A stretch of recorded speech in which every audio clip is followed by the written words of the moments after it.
bitch, what the fuck, bitch, what the fuck, bitch, what the fuck, bitch, what the fuck, bitch, what the fuck, bitch, what the fuck, bitch, what the fuck. So many of you know this story.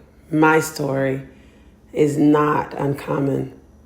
I've shared my story many times before at many a forum, many of conference, many of women empowerment meetings, and it was very tough because my first pregnancy was planned.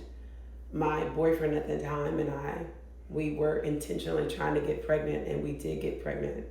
And unfortunately, at 7 weeks, my doctor recommended that we terminate the pregnancy due to the high risk and the fact that I was toppled over in pain and was confined to a wheelchair. That's how much pain I was in from the fibroids and endometriosis I was suffering. And so we terminated the pregnancy, and it was traumatic for me and him. But the second time was a charm. So Asa wasn't planned, but he was definitely born in love. And he is perfect. Born premature at 35 weeks. I spent the last 2.5 months of my pregnancy after going in for a regular follow-up visit and then discovering that I was spotting.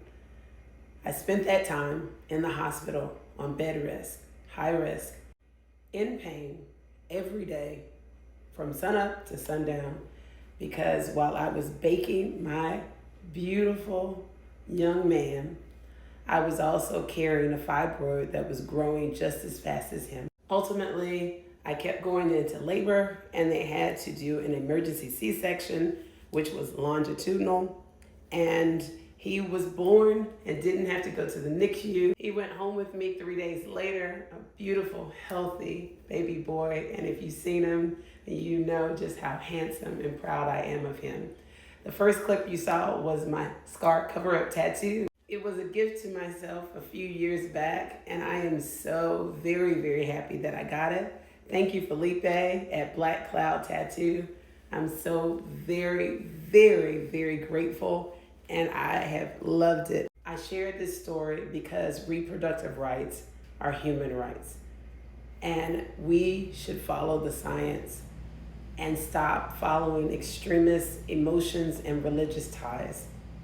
I remain in unwavering solidarity with those who understand that reproductive rights are human rights. And as your mayor, I will continue to fight the good fight to restore the protections under Roe versus Wade, vehemently lobbying and wielding my mayoral influence through the mayoral conference and working with state legislators